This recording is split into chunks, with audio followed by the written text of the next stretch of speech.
Hey guys, welcome back to my channel. If you're new here, hey, what's up? My name is Caitlin, and today we're going to be going over all of the books that I read in October. There's only 4. We did better than last month. Last month we only did 3. This month we did 4, but this was a really good reading month. So let's go ahead and get into it. So first up, we have the book that definitely was probably the biggest disappointment for me, and that is Wolf Pact by Melissa de la Cruz. I have read this before a long time ago. I did not remember any of it. It is part of the Blue Blood series here, sort of.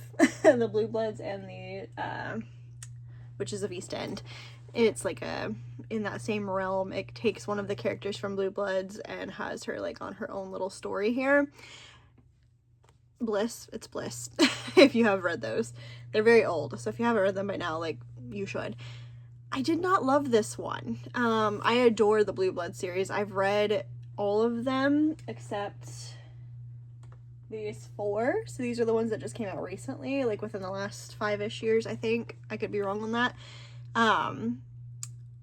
I didn't love this one. I love Blue Bloods. Love the series. It's one of my absolute favorite series. It was my favorite series as a teenager.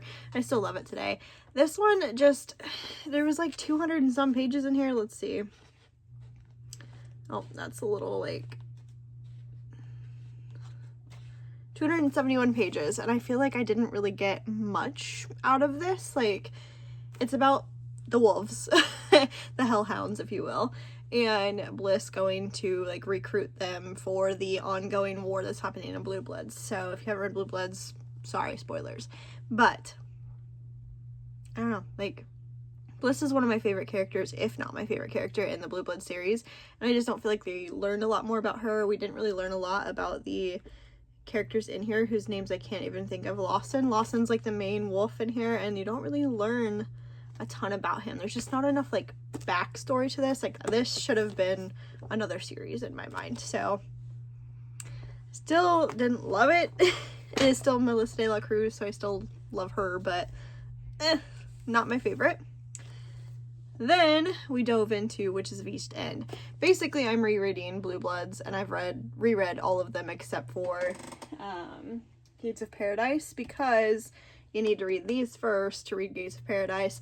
I didn't do that as a teenager, so I don't really know why I have to now, but I feel like I have to now, and you have to read these first. This book was really good. Again, very short, very, like, not a lot of, like, build up and stuff. 260 something, 272.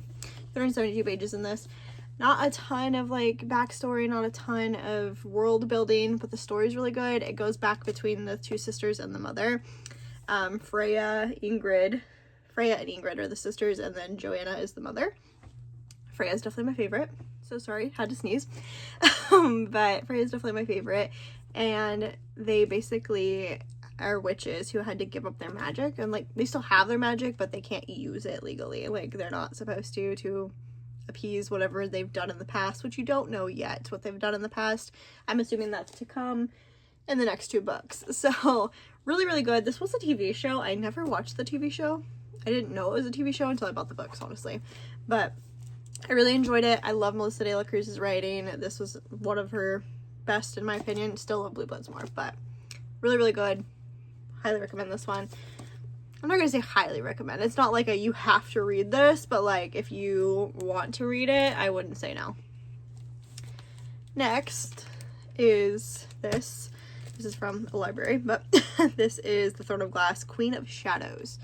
Sarah J. Maas. I really liked this one. Now this one, she's thick. She's like hundreds of pages, like 700-ish. 600 and some. Yeah, 642 pages. I don't know if you care about how many pages are in here, but I'm gonna keep telling you for some reason. This was so good. And I'm like completely blanking on anything that happened in it. I don't really want to tell you what happened in it because it's like the 5th one in a series and you need to read the series, but it's so good. Like, I started off a hater. I really did. Like, when I first read the Assassin's Blade, I wasn't a fan. I was like, why is everyone obsessed with this? This is not great. And then I read Throne of Glass and I was like, okay. And then I read whatever the 3rd one's called. I was like, okay, I'm starting to get there. 4th book, fantastic. 5th book, I'm hooked. Like, I need more. I did not want to put this down. It's so good. Like, the story building is amazing. The world building is incredible. There's so much detail in this book. You really, like, feel connected to all of the characters. I adore this book. Like, I definitely want to finish the series. I don't have them, as you can tell, so I have to keep borrowing them from people, so until I just finally bite the bullet and buy them. I don't know why I haven't yet. Like, I love the series, so I need to. But 5 stars. Highly, highly recommend that. Like, you need to read this book. But now,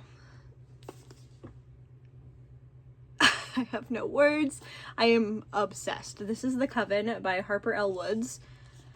I've never heard anything about this book. Honestly, I got this at Barnes & Noble, and I went there with the idea of I'm going to pick out a book that I haven't seen somewhere else. I've now seen this other places, but I'd never heard of this, never heard of the author, never seen it. Yes, I know a lot of you probably have. That's fine. I'm just getting back into the world of reading within the last, like, year and a half. But I'm obsessed. Like, I cannot say this enough. I literally dreamt about this book. Like, it's insane. And there's not a ton of pages. I stayed up late reading this. I was like, I'm finishing this in a day and a half. 288 pages. I blew through this. Like, I read this so quickly. It's so good.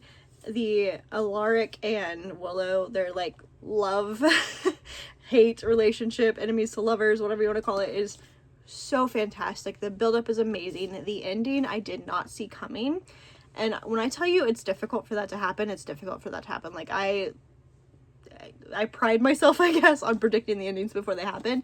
Did not with this one. So freaking good. The writing's amazing. The world building, you get Alaric's point of view, Gray's point of view, and Willow's point of view, both. Like, it goes back and forth between the chapters, which I love. And it's, if you read anything that I recommend to you ever, it's this.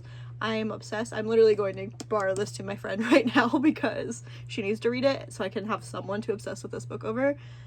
I do not have The Cursed yet. I need to remedy that ASAP. Like, I will be buying this before I buy The Throne of Glass. Like, these, so good. This is up there with Quicksilver for me, for, like, top books. Definitely top book of the year for sure. Right alongside Quicksilver, but it's in my favorites for sure. I need to, like, sit down and think about what my favorite books are, but this is there. I'm obsessed. But yes, so that is everything I read in the month of October. Let me know down below, like, what you read this month, if you are planning on reading any of the books that I recommended, all that fun stuff. If you have read the books, let me know what you think of them.